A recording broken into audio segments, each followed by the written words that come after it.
जय भारत जय संविधान. राजाराम धोंडू बळगुजर माध्यमिक विद्यालय कोरेपानाचे तालुका भुसावळ या विद्यालयाचे जे मुख्याध्यापक आहेत एस पी चौधरी सर हे प्रत्यक्ष आपल्या स्टुडिओमध्ये उपस्थित आहेत.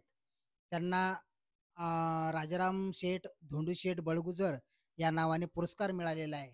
एक आदर्श पुरस्कार मिळालेला आहे आणि एक वजनदार एक दर्जेदार पुरस्कार त्यांना प्रदान करण्यात आलेला आहे. ते प्रत्यक्ष आपल्या स्टुडिओमध्ये उपस्थित आहेत.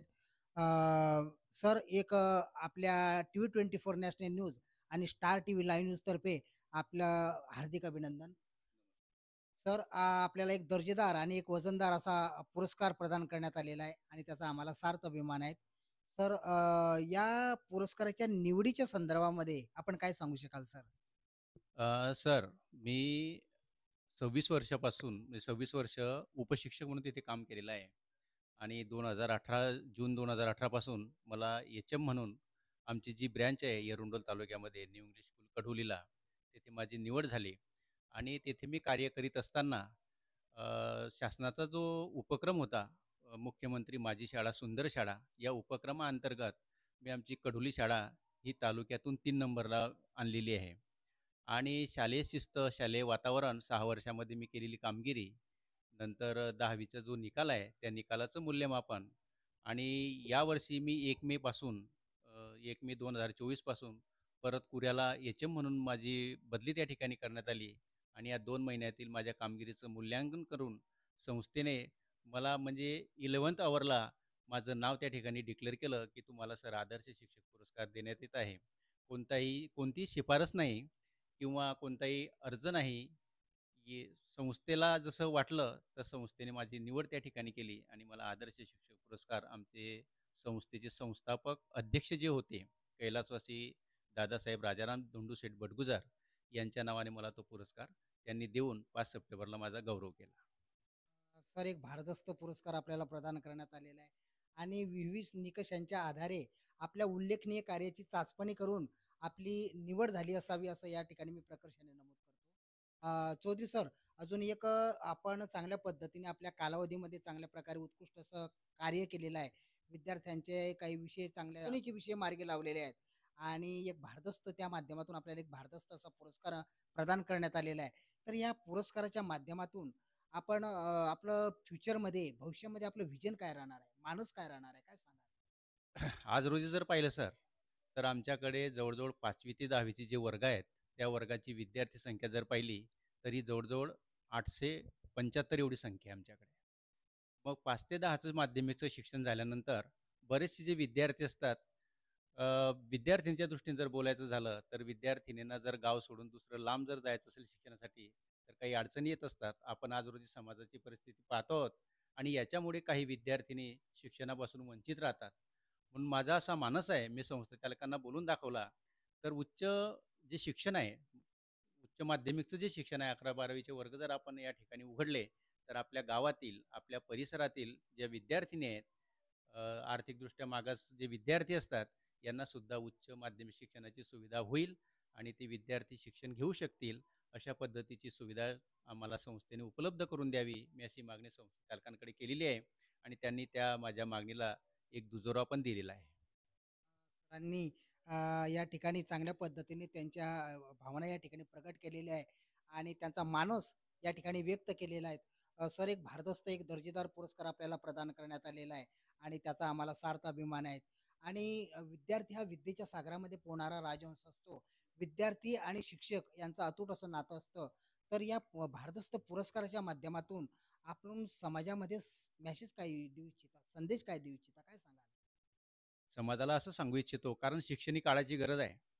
म्हणून मुलं तर शिकतातच, पण मुलांसोबत जर मुली शिकल्या, मुलगी जर शिकली, तर ती आपल्या संपूर्ण कुटुंबाला सुशिक्षित करू शकते, शिक्षित करू शकते आणि म्हणून मुलींच्या शिक्षणासाठी समाजाने अजून भर देण्याची गरज आहे. मुली शिकतायत आज रोजी, पण अजूनही पाहिजे तसे त्या प्रमाणामध्ये मुली शिकत नाहीत, त्यांना संरक्षण नाही आणि म्हणून त्या दृष्टिकोनातून मुलींना जास्तीत जास्त त्यांच्या सोयीच्या दृष्टीने आपण जर शैक्षणिक सोयी उपलब्ध करून दिल्या, तर समाज, गाव, आपला परिसर त्या ठिकाणी जास्तीत जास्त शिक्षित होईल असं मला वाटतं त्या ठिकाणी.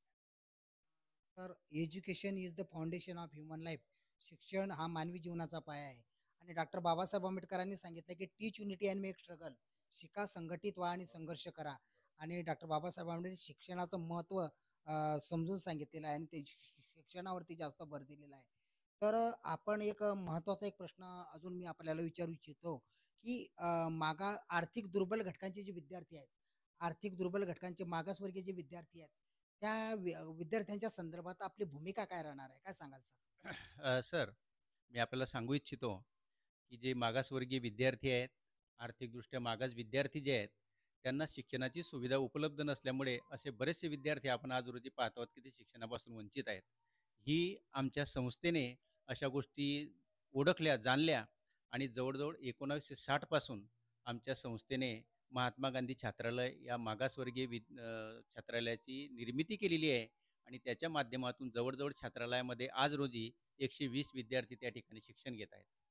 तर त्या ठिकाणी शिक्षण देत असताना विद्यार्थ्यांना ज्या आवश्यक असणाऱ्या ज्या काही सुविधा आहेत, ज्या गरजा आहेत, त्या गरजा पुरेपूर कशा पुरवल्या जातील, विद्यार्थ्यांना संस्थेविषयी, शाळेविषयी कशी आवड निर्माण होईल आणि विद्यार्थी कसा हजर राहील, आपल्या शैक्षणिक प्रवाहामध्ये कसा सामील होईल, यासाठी आमची संस्था आहे, आमचे पदाधिकारी आहेत, आमचे अधिकारी आहेत, शिक्षक आहेत, यांचा सर्वांचा अतिशय जोरात प्रयत्न सुरू आहे आणि त्या दृष्टिकोनातून आम्ही विद्यार्थ्यांना सर्व सुविधा उत्तम प्रकारच्या देऊन उच्च अशा दर्जाचं शिक्षणसुद्धा देण्याचा आमचा मानस त्या ठिकाणी आहे आणि तसं काम आमचं आज रोजी सुरू आहे. सरांनी या ठिकाणी उत्तम दर्जाचं शिक्षण कसं देता येईल विद्यार्थ्यांना यासाठी ते प्रयत्नशील राहणार आहेत असं आहे सरांनी या ठिकाणी प्रकर्षाने नमूद केलेलं आहे.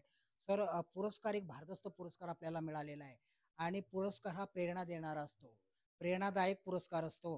अजूनही आपल्याला भविष्यामध्ये भरपूर पुरस्कार मिळोत असं TV 24 नॅशनल न्यूज आणि स्टार TV लाईव्ह न्यूजतर्फे आपल्याला हार्दिक शुभेच्छा देतो.